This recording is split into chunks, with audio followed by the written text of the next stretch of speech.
an award-winning chef, was disappointed by this impact on acres and hectares by his farm-to-table restaurants. And now he's fully committed to systems change. How do we really move the needle on many more new practice acres, which means new acres where regenerative practices are practiced for the first time? Not by new taxes, which are very difficult to pass in the current political environment, but by opt-out mechanisms, where a small opt-out fee is added to restaurant bills, food products, etc. Maybe 1%. And research shows that hardly anyone opts out, and 1% is more than enough to kickstart regeneration on a lot of additional hectares. And it gives local governments and regional governments a tool that they can implement tomorrow to regenerate a lot of hectares in their region. That is collective regeneration.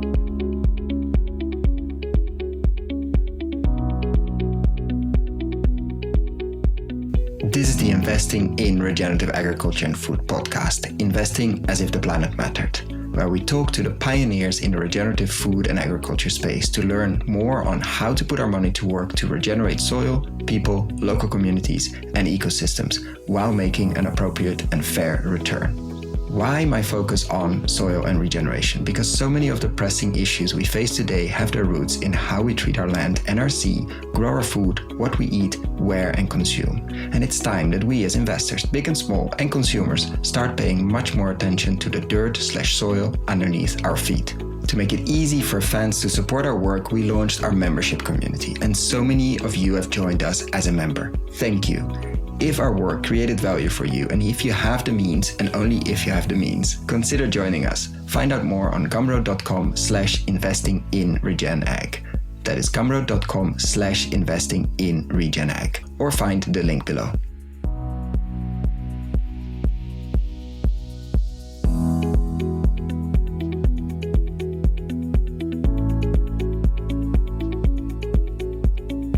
Welcome to another episode, today with the co-founder and executive director of Zerofootprint, an award-winning chef and restaurateur. Welcome, Anthony. Hey, how's it going? Very well. I'm looking forward to this conversation. We somehow, I don't think we've been talking more about the chef space and restaurant space, but at least off podcast, let's say it has been coming up more and more. And it's a world that I don't know very well, but you do absolutely. And so I'm very much looking forward to unpack your journey. And we always like to start. I mean, you're listener of the podcast, so you know the drill. We start with the question, why soil, and how did you end up focusing on that? Yeah, I'm excited. First, because the restaurant industry is maybe the biggest part of the food economy. And to my knowledge, I don't know if you've had chefs and restaurant people on before, so hopefully we get into that. And I mean, I think soil, we first started working on climate after having a daughter, and then started to focus on soil after learning about the really big opportunity in regenerative agriculture. And so we kind of immediately gravitated towards, a farm-to-table restaurant championing regenerative agriculture. So this was all the way back in 2015. We were serving beef from the Marine Carbon Project pilots. We had a sourdough bread program, with kernza, the perennial grain from the Land Institute. And, at the time, getting the kernza almost felt like a backroom deal, and it was pretty. I'm laughing because on video, which listeners cannot see, but there's a box behind you which has kernza on it. So there's a funny reference. Yeah. But then after a few years, maybe a journalist asked me, hey, how is this? What impact is this having in the field? I get that you're raising awareness. It's exciting.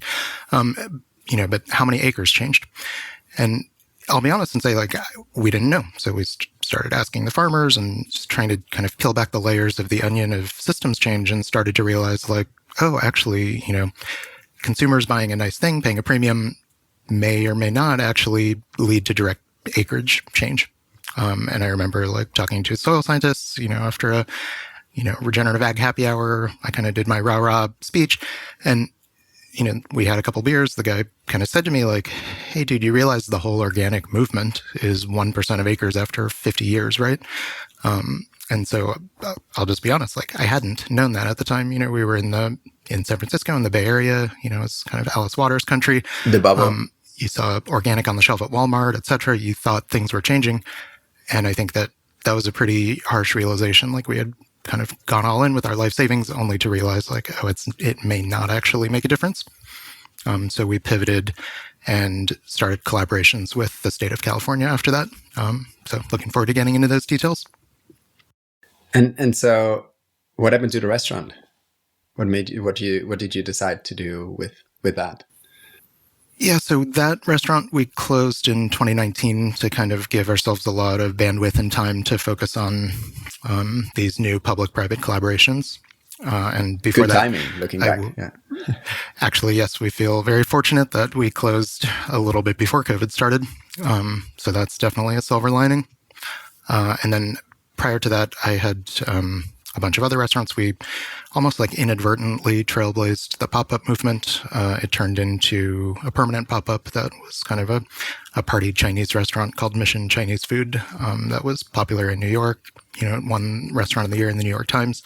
But a lot of those closed around that time and because of COVID. And so there's one location still kind of hanging out in the Bay Area, but I'm definitely, all in on the nonprofit work and the systems change work.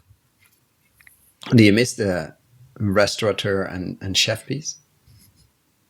Do I miss it? Well, I mean, I miss the team and the camaraderie and the flow and the, beers after work and all the things. But I feel like what Zerofootprint is doing now has a real chance of making transformative change. So I think with all the chaos in the world and stuff, I feel very privileged and fortunate to like have something positive and optimistic to work on. And so let's unpack Zerofootprint. Of course, I'll put a link below and people can, not now, but people can go and have a look. But to unpack the systems change piece a bit, especially like the restaurant space where, we had Chef Dan Barber a while ago, but it was more on seats, it was on different things. And of course, the role of chef and nutrient density, plus it was a short interview, so we didn't have a lot to cover. We should have him back. But let's say the chefs haven't been very numerous yet on this podcast. I'm curious to explore what the restaurant space and the out of home eating space, let's say, can do. So Zerofootprint, let's start unpeeling that onion a bit. What is it at the moment? We're talking beginning of 2024. How would you describe it? Well, the first thing to say is that it has evolved a lot. So what it was before was almost kind of like restaurant industry crowdfunding to implement regenerative ag. Since then, it's shifted, and I would say, in a way, we're advancing regenerative agriculture through a new approach. So I'm going to call it, over the course of this conversation, collective regeneration. So in the US, for example, this would be a way to engage, kind of like the broader $8 trillion food economy, most of which, as you mentioned before, aggregated, extractive, corporate supply chains. And so I think what we're trying to do now is almost create a pathway for any of these companies to just immediately regenerate. You could also think of it like kind of carbon insetting, or just sort of like a very direct way to financially almost like improve the food grid. So also, since this is such a systems change focused show, I'm going to be excited to delve into kind of some of the analogies between the shift in renewable energy and the potential shift in regenerative ag. And so trying to use some of those same frameworks that are helping society, completely change energy production and use, and how we can use that to change regenerative or to change agriculture towards regenerative. And there's a lot to unpack there, but let's unpack Zerofootprint a bit more. What are the different actors you interact with, let's say, in the food space? Because for systems change, you need a lot of them. So what is your approach there? Yeah, so we basically have like two functions. One is working with anybody in the private sector or even like federal, state, and local government. But in the private sector, a lot of Zerofootprint businesses are restaurants, but we also have, wine companies, spirits, consumer packaged goods, compost companies. And so a lot of these businesses are sending 1% of revenue. It could be, through an opt-out fee. It could be other mechanisms. And then other corporations and companies are simply making donations and putting money into a fund. We then deploy the fund. And so that grant program is called, we're really active in California and Colorado. So it's called Restore California, Restore Colorado. Later this year, we'll be expanding to the Northwest and the Northeast in the US. But so then we deploy those funds in concert with local technical assistance providers. So it could be the resource conservation districts in California, conservation districts in Colorado, soil water conservation districts around the country. It could be like university cooperative extensions. It could be NGOs like Mad Agriculture or Point Blue Conservation Science. And so then we deploy the funds through this grant program where we're basically trying to optimize the cost effectiveness on basically like the amount of carbon sequestration per dollar. And that 1%, because that was, I think, close to the first iteration of this approach, like almost crowdfunding through restaurants. If we take a step back, how did that look like? Like, how did you start thinking about funding and systemic change in this way, really coming out of the restaurant space and thinking, yes, the restaurants I'm running, or the restaurant and restaurants are just not having the acreage impact it could have. Let's tap into another source of income for change. What was the first iteration of Zerofootprint, or that iteration, let's say, of Zerofootprint? Yeah, so actually that first iteration was working with chefs and restaurants to have them go carbon neutral. So it was just trying to create a pathway at all for restaurants to kind of do their part on climate. So we worked with a company called 3 Degrees Inc., which used to be called TerraPass.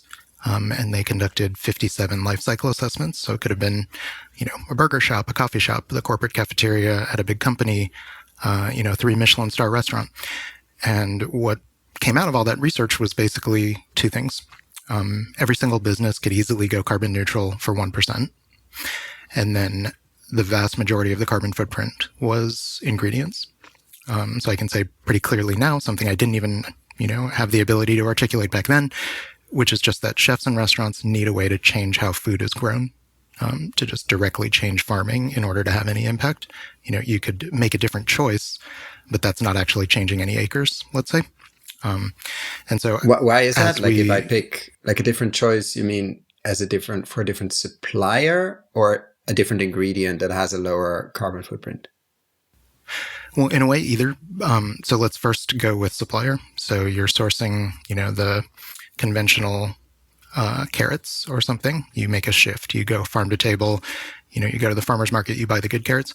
In a way, no acres have changed. You've bought the good carrots. That farmer hasn't sold those good carrots to somebody else. Maybe the farmer has a slightly better livelihood. I'm all for supporting regenerative farmers. We did that for years with our kind of going all in with our restaurant. But if the actual goal is changing acres, maybe that farmer is using the money to buy a new truck, put his kid through college, whatever, not judging anybody. But there's no part of the good food purchase. There's not 1%, 10%, some amount earmarked for actually changing acres. And so then... Or changing the original carrots, yeah. Yeah, like for the farmer to plant the hedgerows. Maybe they're already organic, maybe the carrots are already good. There's nothing for them to do the next practice. Like, it's not required as part of the purchase. And so if our goal, society's goal is to make this change happen, we started to feel like there needs to be a more direct mechanism. And there was adding, which sounds very little, like 1% in a potentially carbon heavy sector like the restaurant space, of course, compared to energy and cement and things like that. But there's a lot of waste, there's a lot of energy, there are a lot of people, there's a lot of movement, and of course a lot of ingredients that could be. So that seems very reasonable. How far did that program get? Like, how many restaurants did you work with? How did that iteration pan out? Well, so a lot of the, restaurants that were working with Zerofootprint still are. And so currently we have about 75 business members. Like I said, it ranges all between, restaurants, consumer packaged goods, even compost companies. And then the main shift that we made was, at the time we were having restaurants, buy carbon credits, et cetera. After some kind of digging, we started to learn that there's like in the whole carbon credit industry, there's a lot of attrition. And so again, not judging, industries, but project developers, financiers, et cetera, where the vast majority of the proceeds weren't making it to the farm. And also all the challenges that you and your listeners know with like MRV and, reporting and additionality and permanence and all the different things. And so we just started to shift the program to just directly fund the change, like directly funding the implementation of the next practice on the next acre. And so now with let's say the broader focus of Zero Footprint, how you really specifically mentioned California and Colorado. California, I understand, Colorado as well. Like what triggered that sort of regional or state approach instead of making it way broader? Well, so I think that what we did first was start to have a long exploratory process with a bunch of, carbon farming experts, conservation districts, state agencies. And then eventually the collaboration with the state of California began first through the California Air Resources Board, which oversees the state's greenhouse gas reduction fund, basically like the cap and trade program, and then broadened to include California Department of Food and Ag. And so in the course of those conversations, I'm going to way oversimplify it, but what we learned was like, okay, the state of California wants to solve the climate crisis. There's not enough money.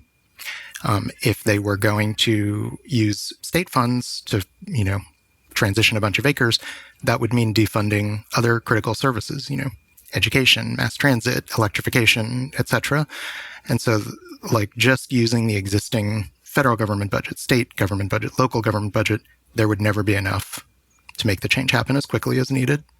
And so the goal was really to almost like grow the pie, not just get a slice of the pie, but grow it. So how would we grow it to get the private sector involved, which is actually, a huge economy. Of course, the challenge if you're government is you can't tax anybody. You can't pass the votes. And so basically, sorry, there's a cat meowing. I don't know if that's a problem. But basically, what we were creating was a program that could help grow the pie. And, if you'll entertain this thought, in a lot of ways, the approach that we took is optional, but opt-out fees. And that, in a lot of ways, mirrors what's going on in renewable energy, where you might have, $1 on an energy bill start going to improve the grid. And so that's a completely different program from like trying to encourage homeowners to put solar panels on their roof. You kind of need both in a way. For the homeowner, it's great to put the solar panel on the roof and the battery, and you're more resilient and you're kind of like moving a little bit off the grid and decentralizing. But you also, from that kind of like collective action program with $1 on the grid or, $1 on the energy bill, huge cities like Los Angeles or San Diego or San Jose can commit to 100% renewable energy. And so that $1 on the bill is almost like frictionless. Nobody needs to reinvent their lives. Let's do both at the same time. And so as we began these collaborations with California, we embarked on kind of creating that frictionless program where any money could come in and transition acres. It just happens to be that a lot of the money coming in is from our business members and our crowdfunding work in the first place at the moment. And then when you look at acres to transition, and there are quite a few in California, where do you start? Like, how do you prioritize? Because you don't have the resources to do them all. Like, where do you prioritize which acres go first, and how do you pick them? Yeah, that's really the heart of the question. So the system that we devised with a bunch of stakeholders was to, I guess the first step was kind of asking farmers and asking conservation experts what they would do, what would be needed. And the answer was basically, create an extremely simple and streamlined application process, not like 5-hour application, not a bunch of essay contests, just very straightforward.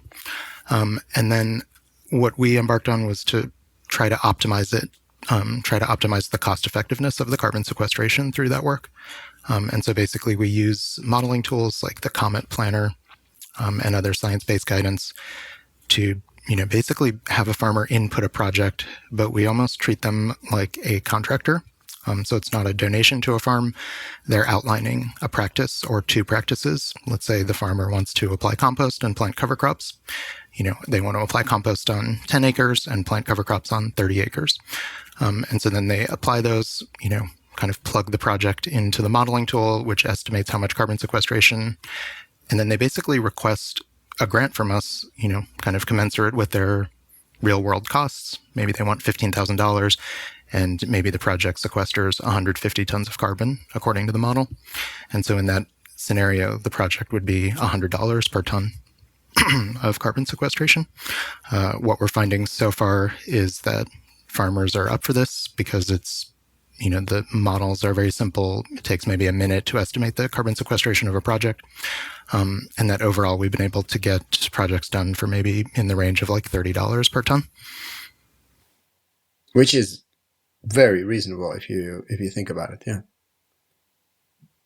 And so it's really on like the farmer. And do you refuse project that do you pick focus areas like more like in a watershed or in a region that you want to focus on compared to other places? Again, how do you pick and choose? Because, or actually maybe it's a flip question. Do you have more farmers requesting than you have budget at the moment and funding at the moment, or how does that work? Yeah, so great questions. We have about 5 times as many requests as dollars, basically. So you have to choose.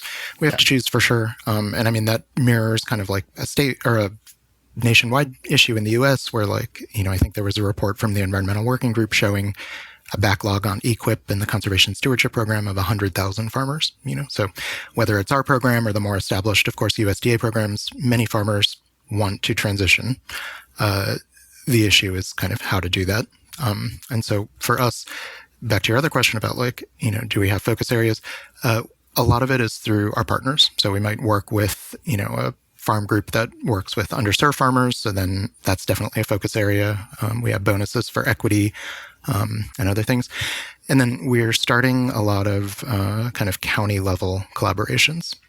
And so, you can imagine because regenerative agriculture creates so much soil wealth, and it's kind of like place-based climate and resilience, benefits, that a lot of cities and counties would be interested in that, but a lot of cities and counties don't necessarily understand agriculture, almost like don't know where to begin. And so we're finding really great opportunities with like Sonoma County, Boulder County, maybe San Diego, almost to have this program be like an on-ramp to a local program. Again, like imagine Los Angeles has $1 per energy bill or something to improve the grid and change everything.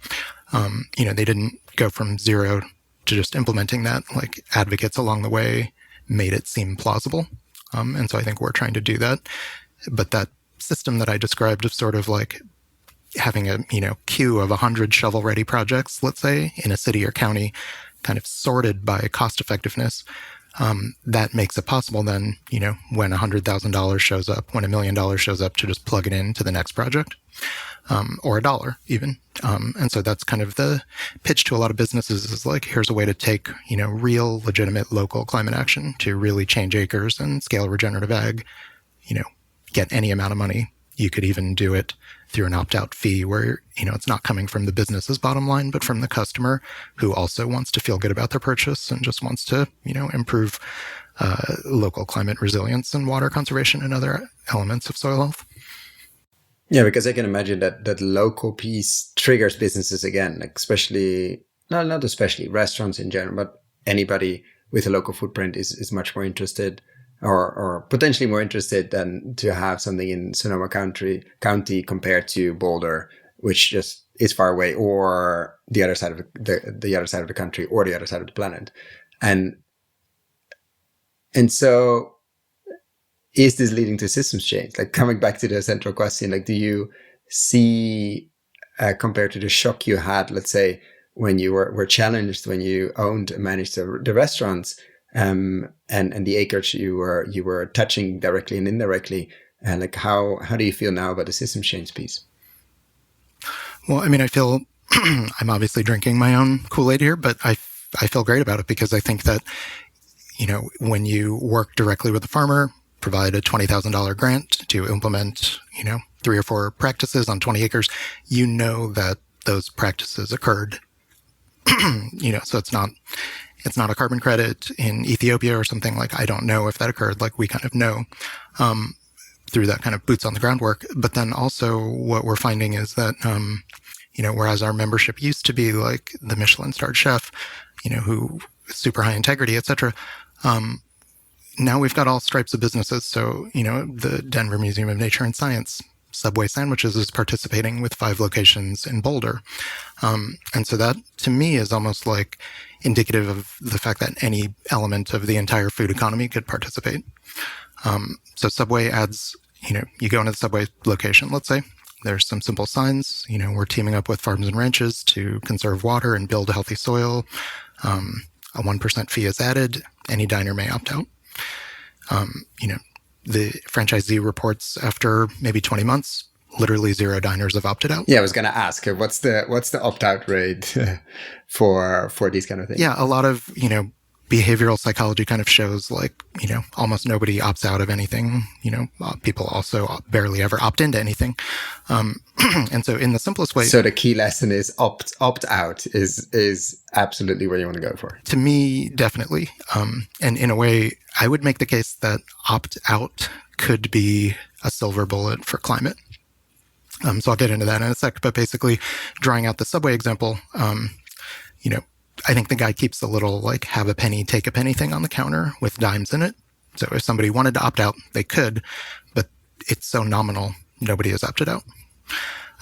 If Subway corporate did this, that would be $160 million a year. So really big change could happen. But at the same time, I think we all kind of understand corporate law. You can't really collect the money and then use it for practices that, aren't directly related to profitability. Like basically if Subway was charging people this money, the CFO would probably be obligated to direct it to shareholders. And so what's useful about that opt-out, and why I think it's kind of a silver bullet, is that in that case, the customer has technically chosen to send it to the farm project. So that CFO, whether they're a good person or not, they don't have a choice. That option by the customer is almost like a tip or a gratuity where, it's not going to corporate. The customer has directed it to the wait staff, for example. In this case, at Subway, the customer is directing it to the farm projects. And then going back to government, the reason that's exciting is because you could start to imagine Sonoma County passes an ordinance. Now every restaurant will send 1%. Now you've got $8 million a year. San Diego could pass an ordinance. That would be $130 million a year. Very almost quickly, tax, everything could start changing. Like it's a very, very subtle difference there because taxes, as you mentioned before, unlikely to pass. The next, we all know we should tax more and better and in a different way, but that's probably not going to happen. And this is sort of a, Trojan horse in that sense, or a silver bullet. Yeah. So, I didn't say the word tax, you did. But, basically we talk about optional fees, but going back to renewable energy, that dollar on the energy bill is the same situation where if the government could tax, they would do it, solve the problem, change the energy grid. They can't. So they implemented these dollar on the energy bill opt-out programs. And the key there is that if a third party collects the funds, and it's an opt-out, and it's optional, technically it's not required, then you don't need a ballot initiative. So now you've got a situation where 3 people on the San Diego County Supervisors Board could just decide hey, we need to do this. It's no big deal. There's a lot of tourism and any customer can opt out. Any business can opt out, but let's make transition to regenerative agriculture the new normal. San Diego would be a great place for this. There's 6,000 farms, 240,000 acres. And so $130 million a year from a couple cents per sandwich and, a glass of wine or whatever could just change the whole thing immediately. Yeah, because it sounds like you've done the math. How soon would that be? In a scale of a city like San Diego and the area around, how many years, with transition partners and how quickly could we see? I mean, how quickly you see results is almost immediately, but how soon would you say, okay, then it's almost not needed anymore? When is a transition not complete because you're never done, but when is it enough on the way that you say, okay, we can stop here because it's been kickstarted? What do you think? Because obviously you've not done it at this scale, but what is your reasoning there? Well, the goal for us is to get enough kind of businesses in a region that city council members, county supervisors would feel that it's plausible and palatable and not a big political risk. Concurrently, we're working to kind of create we have model ordinances drafted. We're working with different policy experts to kind of help move this along. What I've heard before is that in renewable energy, the first program of this sort, it's called CCA, Community Choice Aggregation, came about in Marin County, California. And it took about 10 years for that program, from first discussion to implementation. The second program came about in Sonoma County in 2014, and now California has 25 CCA programs.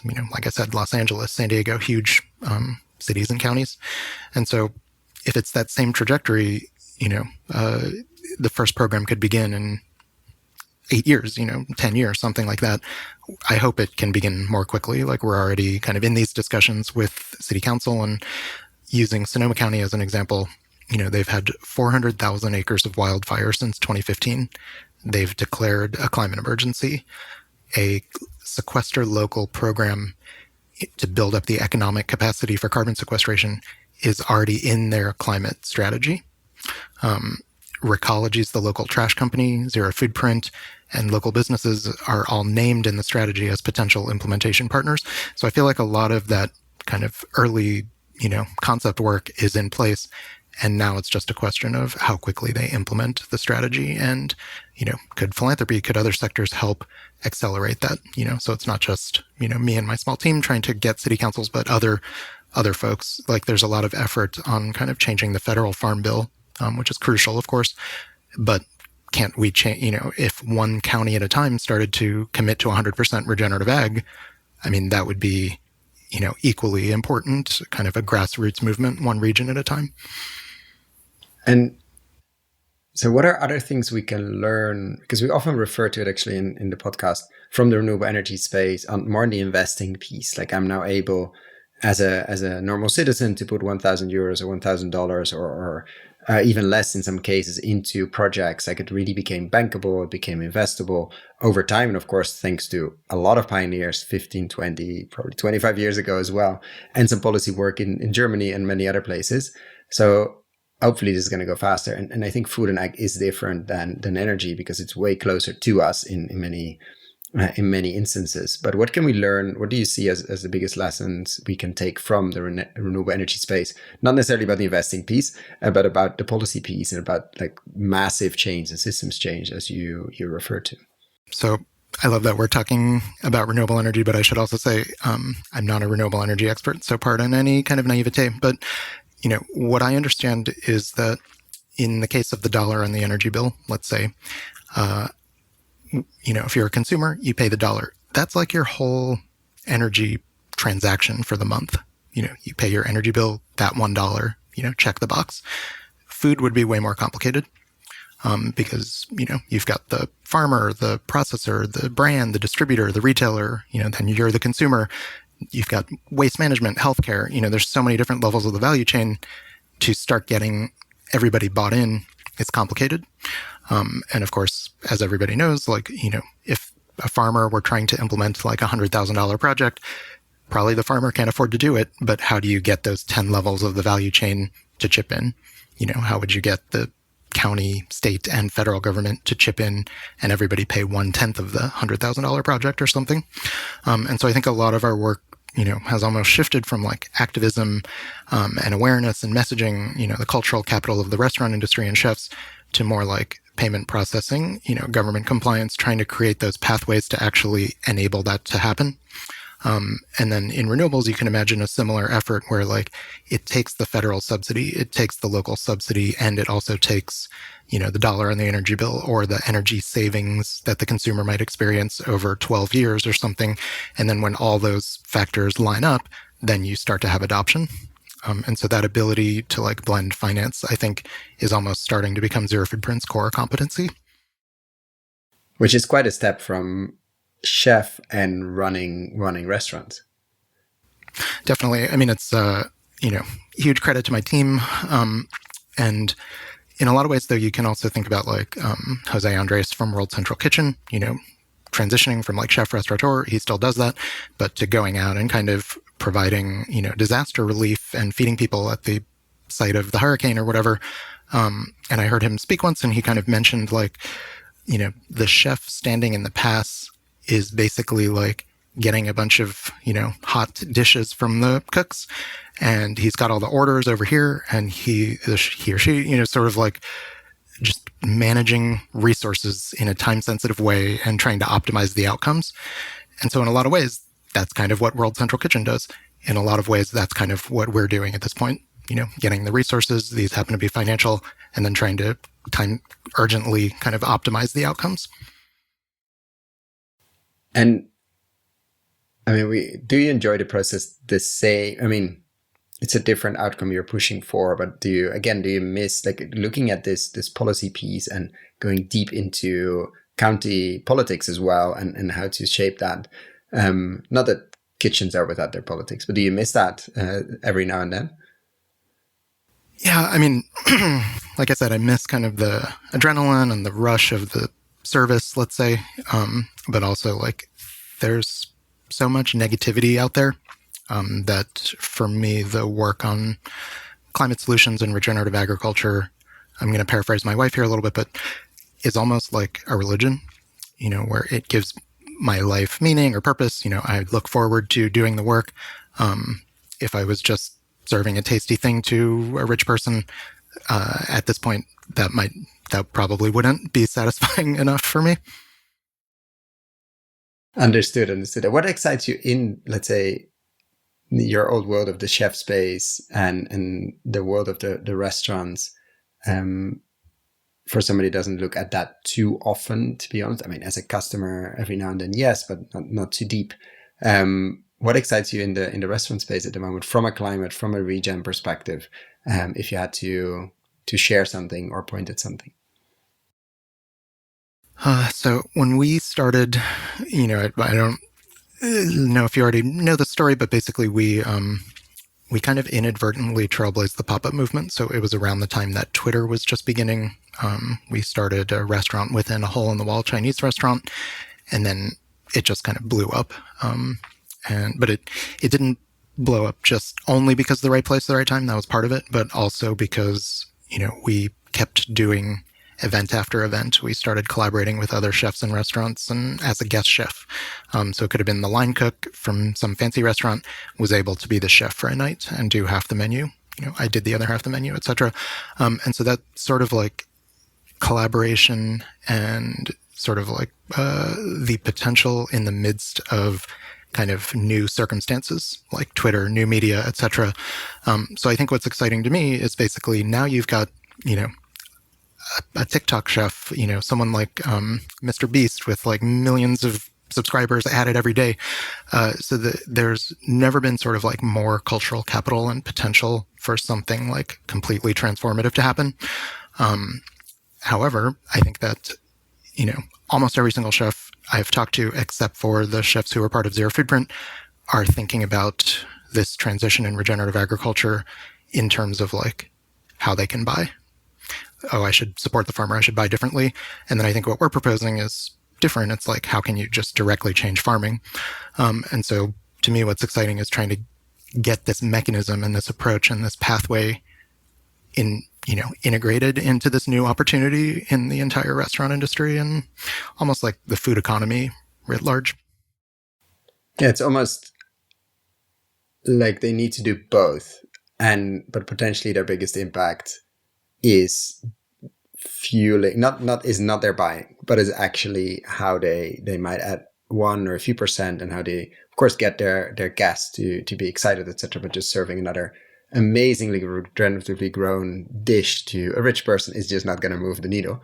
But taking a bit of money and fueling and using their voice and using their local presence, etc., might trigger, or at least have a path towards trigger policy change and thus a lot of hectares to be touched, which will never serve that restaurant potentially. And so that's a mindset shift that's needed in that space. Because it feels almost like a mindset shift has a bit already happened, at least on the sourcing and the soil, which always was part, I think, in the chef space, but now somehow maybe because I'm talking to more chefs these days, but has been much more prominent. Like this whole regen piece seems very prominent in the sourcing. And you're saying, yeah, but it needs to be a huge step beyond that, because just sourcing, like you're not going to influence too many hectares or too many acres with your even 1 or 10 restaurants. It's just very limited. Has that shifted actually, that regen and soil is more part of the conversation, at least on the sourcing piece? Oh yeah, I mean, I think a lot of chefs and restaurants are starting to understand soil and regenerative ag. I've go to Flavor. chef conferences. I'm on the board of the James Beard Foundation, so that definitely is happening. But that sort of like collective economic action piece, that's not even happening in the regenerative movement yet, if you think about it.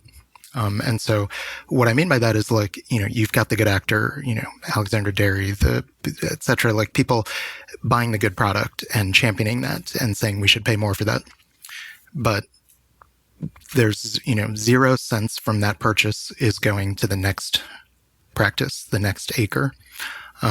But kind of, we know almost like at the society level, if you imagine like there's a big wheat company, they work with 100 farmers. Each farmer has 100 acres.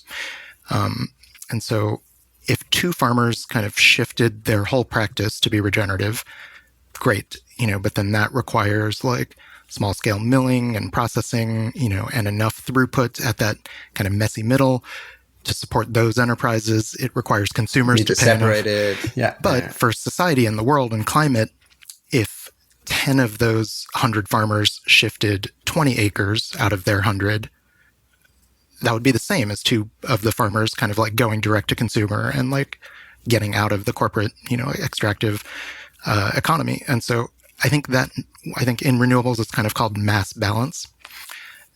So for those 10 farmers to change, 20% of their field, now the whole company's wheat is 2% regenerative, let's say, but nobody would ever market like now 2% regenerative wheat, 98%, degenerative. Like that doesn't make sense. Chemically sprayed, but you're fine. Don't worry. Yeah, that's so that wouldn't work. Yeah. But with renewable energy, you pay the dollar, and it's like actually improving energy production. And so to your point a second ago, that you can do both, but that dollar is almost like the least we could do at this point. Every company, that's sort of the goal behind that sort of like ordinance approach. Cities, counties, whole states, maybe the whole country should be sending 1% to transition acres. And then if you kind of ladder that up to the macro, 1%, that feels very small. Would that actually make a difference? First of all, in the US, that would be like $80 billion a year from the food economy. So definitely would make a difference. But in terms of climate overall, I think when we were beginning the program with California and others, we kind of turned to the work of Project Drawdown and sort of analyzed, okay, there's all these different climate solutions. What would it take, for society to solve climate? And if you kind of look at the table on the last page of the, coffee table book, it would cost about 1% of GDP to lower temperatures, between now and 2050. $1 trillion a year is 1% of GDP. That $30 trillion, more or less enough, according to Project Drawdown. Others like John Doerr think it's higher because of stranded assets and different things. But at this point in the climate crisis, I think 1% is the least you should do. Yeah, and it feels very little if you're paying something somewhere, very little if you're you're pushing people to add it as an opt-out. Like it's like, who's going to worry about 1%? And your results show that most people don't. And if you want to opt-out, that's perfectly fine. And exactly. And so you definitely it's a fascinating piece on the systems change, which we don't cover so much here. You said but coming back to Drawdown, they've been pushing back a lot on regen ag recently. Like you said, we looked at it when we started this work. Have you been following them recently, and what do you think? I'm sorry, about Project Drawdown? Yeah, Drawdown and their specific push. I think grazing, they really don't support so much anymore, or holistic managed grazing, or the carbon side of things. There seems to be quite an anti-animal movement in there. I don't know what's been happening. I'm wondering about it. But not so sure if this is relevant for this conversation, but just interested if you, because you said we started looking at that. Are you still using their frameworks and updated frameworks, or what are you relying on now? Yeah, for sure. Well, I mean, so what you're referring to with like beef and grazing, I almost feel like that's a false binary that is occurring. So with Project Drawdown, their own kind of page on regenerative grazing or managed grazing shows like, if society implemented this, it could sequester, many billions of tons of carbon. The kind of ROI for society would be like, $40, $50 of benefit per dollar of investment, huge win for the planet and industries and farmers and land managers. I think what you're referring to, though, is this idea that like there's almost the fear of sort of like giving the beef industry a pass or something. And so a lot of people don't understand that, in the US, I'll kind of at least refer to how the US production system works. My understanding is that, there's 760 million acres of cow-calf operations where there's a rancher managing land with, the cow and calves. They're out there for a year, let's say. And then at that point, the calf is big enough to go into the feedlot. So we maybe don't like what's going on in the feedlot, the manure lagoons and bad animal welfare and resource intensive feed. But that 760 million acres on year one, that's just a rancher out there with a cow. And so whether the cow goes into the chemical feedlot or whatever or not, you could still improve that land management. 1% from every McDonald's burger or whatever could just go towards improving that land management, even if it was still a feedlot cow. And so that's why I think it's a false binary where like, some folks at Drawdown or just in general are sort of like, oh, we don't want to, start to give the beef industry an out. But the beef industry is like thousands and thousands of ranchers managing land that used to have bison on it, and now there's no bison. And so it's a misunderstanding of kind of rangeland agroecology and the potential benefit, and then trying to lump the land management together with the end product of the beef. And so I think that our work is trying to decouple those things and just say we can improve the land even if we don't have like a direct-to-consumer regenerative whole animal butchery beef program in every McDonald's, because that's not plausible. And I think there's a lot of science coming out now, especially on Peter Bick's group and others that show that impact on biodiversity, on birds are part of it, insects, birds, carbon, and farmers' welfare in terms of financial welfare when they transition. And a lot of the transition seems to be almost triggered. I mean, they compared 5 different pairs of farms, but why the neighbors weren't transitioning if the other one, if their neighbor basically has been in managed grazing or AMP grazing or whatever we want to call it. And a lot of it had not too much to do with money, it had actually to do with not asking the other one, because they could see the grass was much better. They could see the cows were better. And then when they were sitting on the porch together and started to share numbers, suddenly, there's some interesting dynamics going on there. But I think it's a very interesting point. Whatever you think of the CAFO piece, which is horrendous, the piece before that is easy between brackets to fix. Like it's a rancher that needs to change management, and we've seen that thousands of times happening before, and it doesn't need a lot of new technology. It maybe needs some watering, maybe some fencing and some other things, and a bit of money and some training, and the effect is almost immediate, if not in a year. And that's a lot of acreage. Like that's a massive amount of improvement that we can see in a few months if we wanted to, with 1% or even less in this case, probably to trigger that. So that's a big trigger point. What else do you see? Like, I think the industry that the restaurant industry and the food industry in general, but you also talk to investors, you also talk to funders. What would be the main message if we do this in a nice theater, let's say in California, we do this live on stage, or in Denver, and we have this discussion on systems change and we need to think differently and bigger at the same time. And what would be the main seed or the main message you would like to plant in their head? Of course, they're going to be excited about this after, but if we know people forget things, so we want them the next morning to remember one thing. What would that be? Well, how about two things? So one is that I love it how people always go for one. Like I give the magic one question and people go for, yeah, let me do two. Okay, you can get two. Like what would be two things? But there's the chance they only remember one. So make sure you pick wisely. Okay, so the one we've already covered in a way, that you can frictionlessly direct money to the change, that you could circumvent the whole messy middle, you could circumvent the product. All that is kind of like retroactive work. You're trying to like kind of retroactively get a premium. And I think what we're trying to suggest is that you could proactively just direct money to the change. So that kind of like timing and et cetera, kind of almost thinking of the transition as a service instead of a product orientation. But never mind that. We've discussed that a little bit. The one thing I would try to get investors to consider is to keep practice acres in mind as kind of like a top line stat. So let's say a farmer is going to plant cover crops and apply compost on 100 acres. That's 200 practice acres. And so the reason I'm unpacking this is to say, like, you know, there's a lot of like, oh, MRV, it's complicated, it's expensive. Do we know outcomes, this and that? But I think like if you're gonna do a deal, you're gonna, you know, invest in infrastructure, you're going to buy a pretzel company, whatever. How many practice acres, let's say new practice acres, how many new practice acres occurred because of the investment? I'm going to put $1 million into this investment. And in theory, that will, you know, it's a regenerative agriculture investment because the pretzel company is going to buy from regenerative producers, but that created 0 new practice acres. Or I'm going to put the $1 million in, you know, it's going to create this small scale milling infrastructure for the local wheat producers.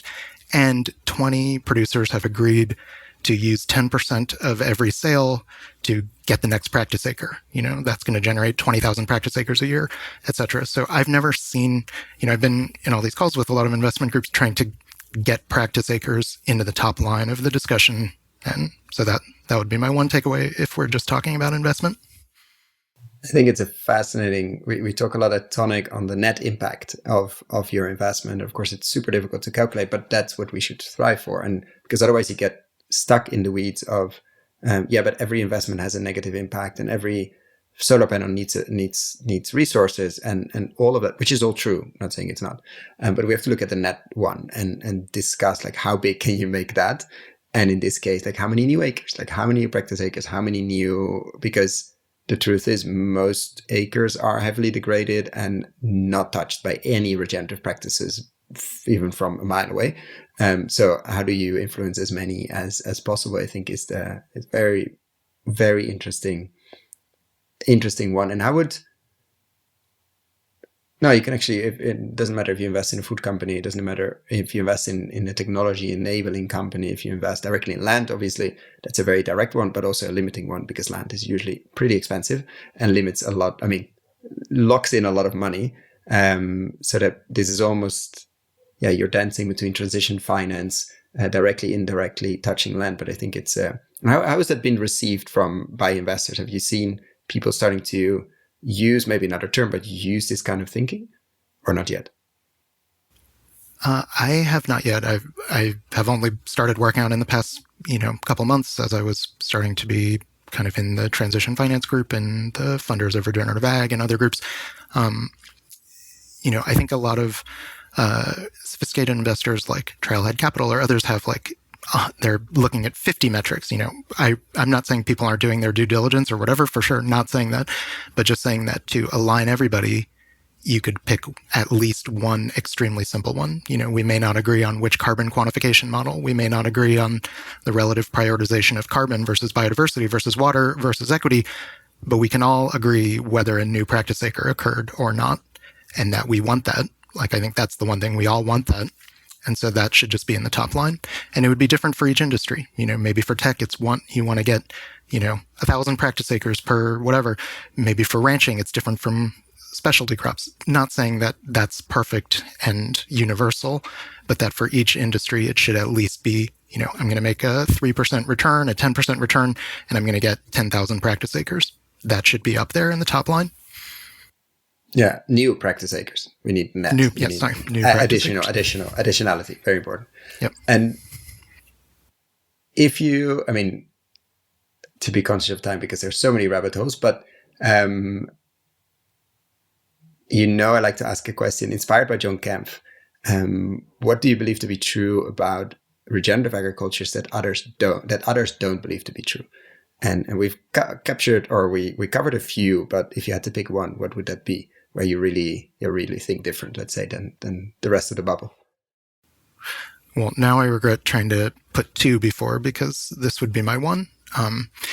And it basically comes down to that timing element, which is that there's a lot of, is it practices versus outcomes? And I think that a lot of the movement in the industry, if you're talking about an ingredient, a carbon credit, a product, then of course you want to track outcomes, because you want the integrity of the product that's embodied in the product or whatever.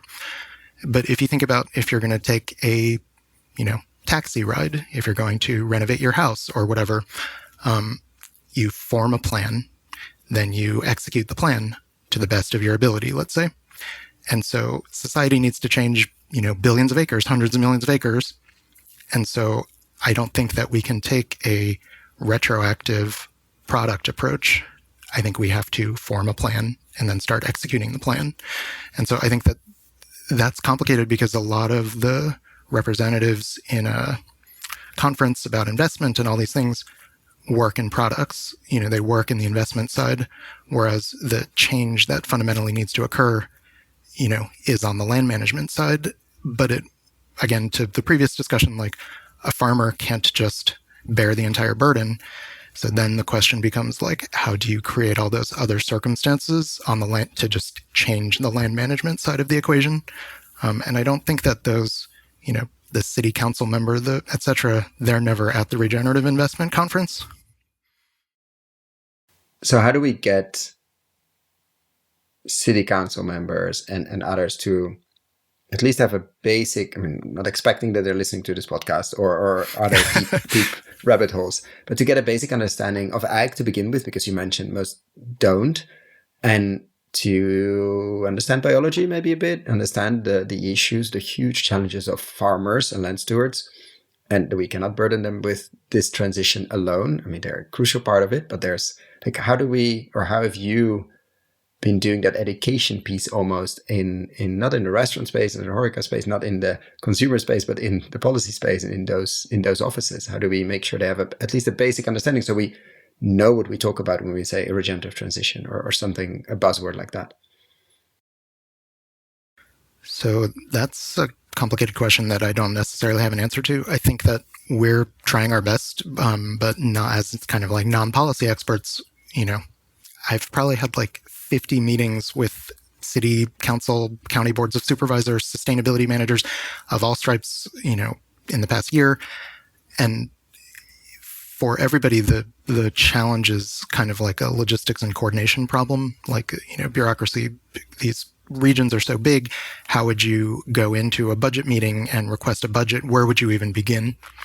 And so that's where, our whole work in a lot of cases is trying to create that framework and almost like meet each circumstance where it's at, so that it's just 5 businesses, then 10 businesses. Then there's an informal program in a region. Maybe it would be the equivalent of like the Green Business Program for that region, et cetera.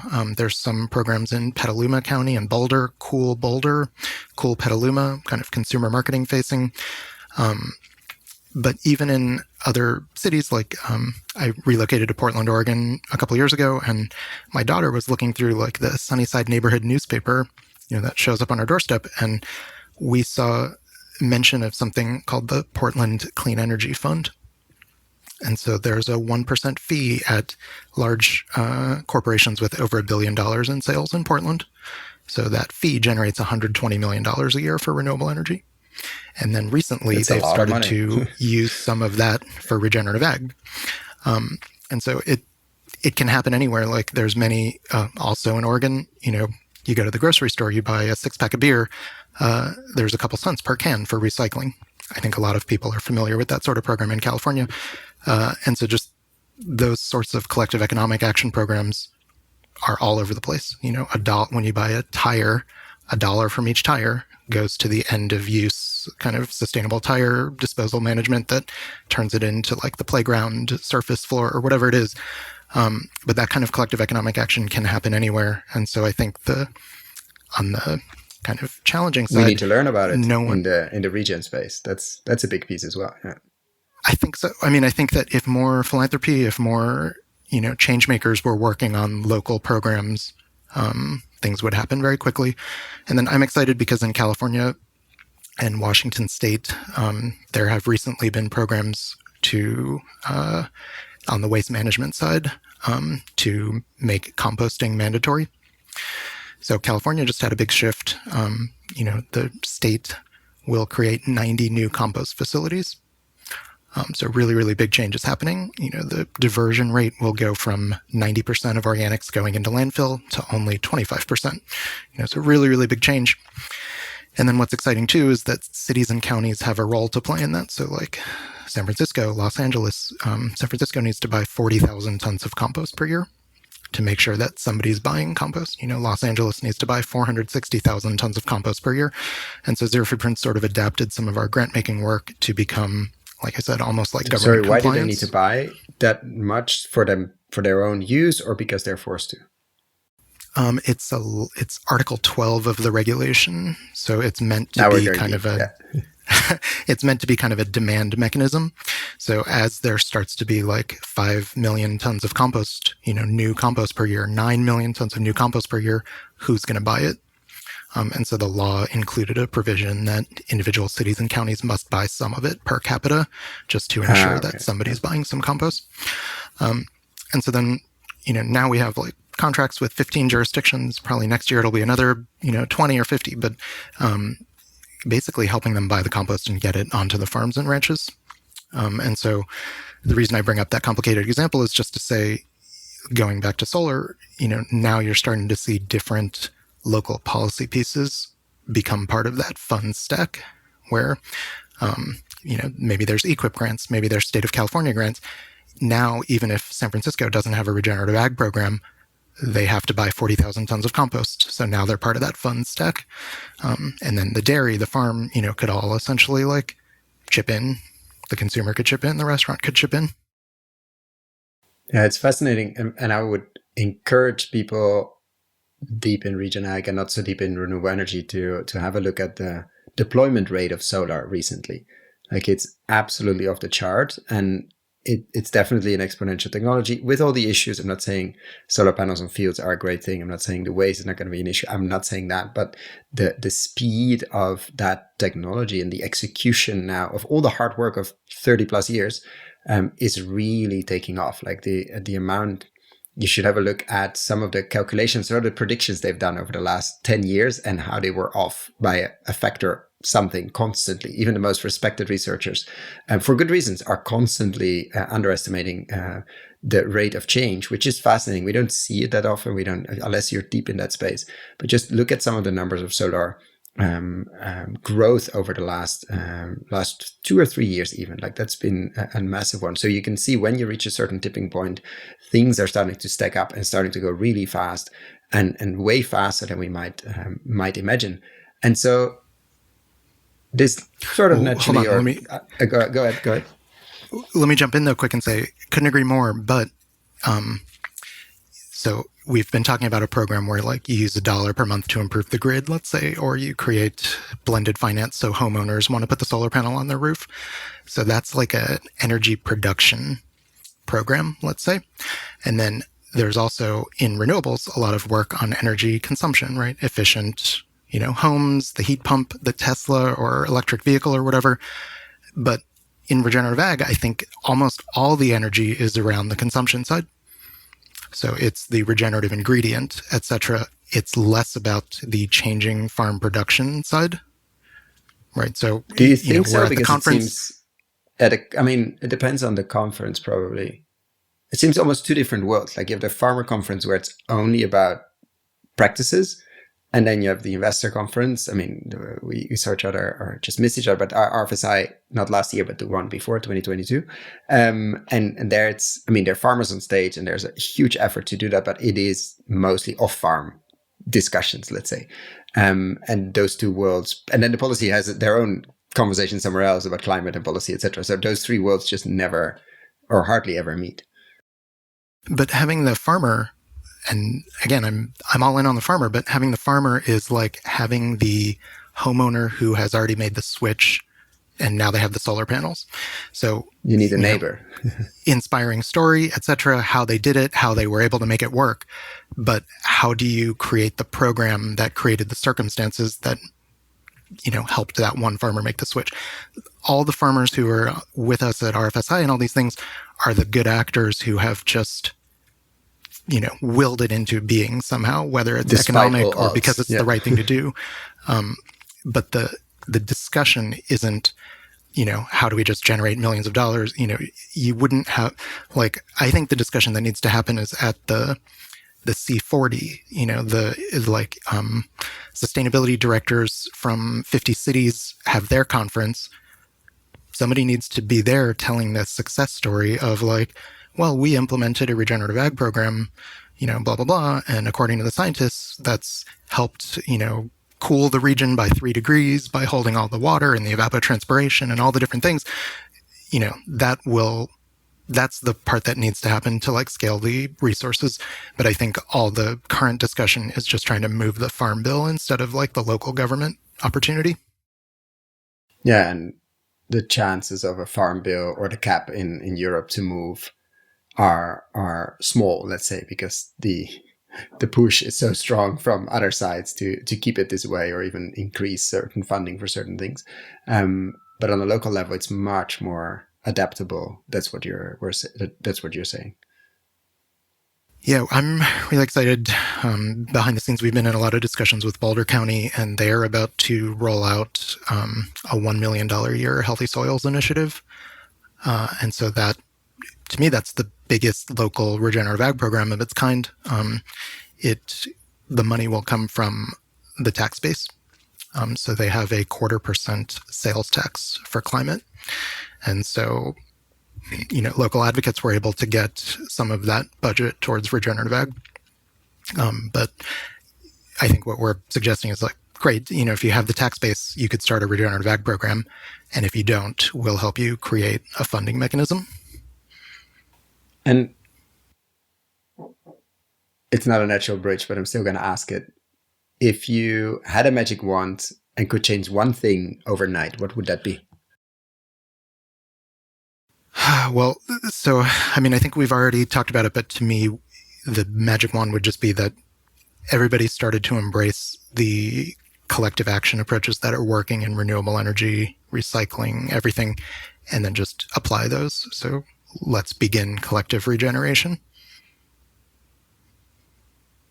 Which I think is a very good one, but I still want to ask a few more questions. A very good one to add. Yeah. But I still want to ask the $1 billion question, which we always like to ask, is what if you had, and it's on the investment piece, so it might be, Sure. We've heard people definitely give answers like, I would spend X on lobby or policy work. So it could be part of a portfolio approach. Let's put it that way. But if you had $1 billion to put to work, how would you approach it? What would you do? I know you thought about it, so I'm very curious about your answer.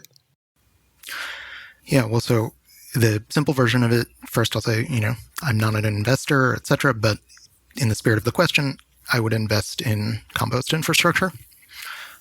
So someone on our board is named John Wick, who was co-founder of the Marine Carbon Project and some of the personally kind of funded some of the biogeochemistry research showing, that compost application on rangeland created heavy fraction and occluded carbon gains. So the scientists, someone named Wendy Silver, I heard her speak once, and she kind of said, imagine if you had a cup of water and you threw it into a pool. And then you asked, me, the scientist, hey, go find those molecules from that cup. We couldn't do that before. Now we can do that. So they treat the soil with all kinds of alkalis and acids and break it down. And then now they can say, oh, okay, so this process created long-term carbon. So, again, the scientific community can't even agree on healthy soil makes healthy food, makes healthy people. So it might take decades or years, but that crucial discovery has been made. And what it was sort of through this research on compost application on rangeland because that was kind of new and additional. The rancher would have no reason to do that, but it's non-tilled land. So you apply the compost, you can see over time this accumulation of long-term carbon. And I think I've seen these charts where it's like the molecules from the carbon are going down over time, and then the sort of like increased biological activity of the soil, that jump start from one compost application is creating like a biological increase, like a new equilibrium of restoration, I guess you could call it. So you could start to think like, so in the US, there's 760 million acres of rangeland. Just let's make it reductive. And you could think of that as like one big grid, like the energy grid. I mean, it's almost like an actual physical grid, and you're trying to ramp up the photosynthetic ability to regenerate. And you could do that by applying compost.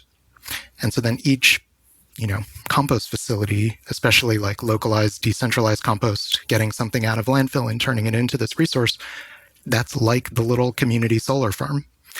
And so if you're asking me, what would you do with $1 billion just as an investment?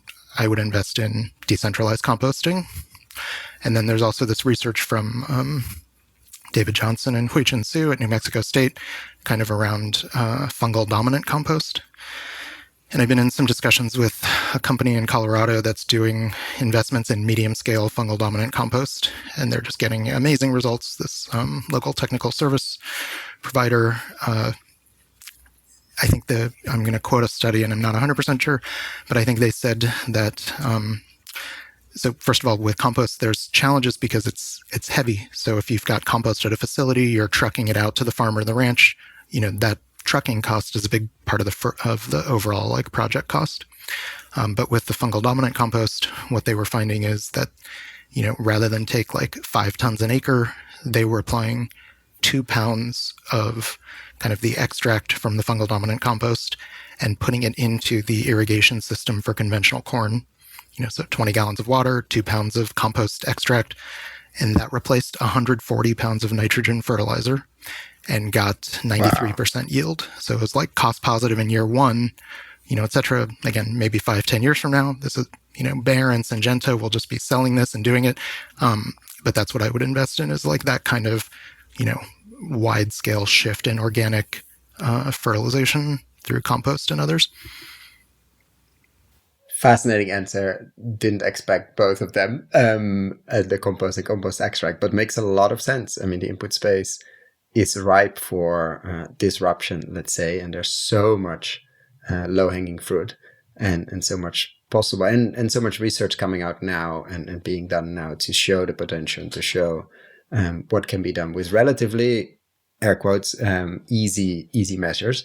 None of this is easy, but still, it's a massive shift. So with that, I want to be conscious of your time, wrap up, and thank you so much for this journey of different rabbit holes, from chefing to systems change, and all the way down to compost and all the way down. That's another, and by no means is it a hierarchy of the conversation, but all the way to compost and compost extract. So thank you so much for this journey, for what the work you do, obviously, and having this extremely interesting, but also I can't imagine they're always fun policy discussions and frameworks. But somebody has to do it, and somebody has to show up at the C40 meeting to talk about regenerative agriculture. And my hunch is it's you or one of your team. So thank you for that, and thank you for coming here to talk about it. Cool. Thank you for entertaining all the rabbit holes and the great conversation. And of course, your work on getting to the heart of the matter of what's going to move the needle on regenerative ag.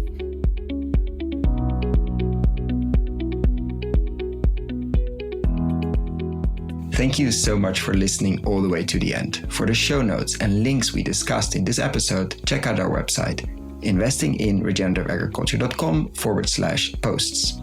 If you like this episode, why not share it with a friend or give us a rating on Apple Podcasts? That really helps. Thanks again, and see you next time.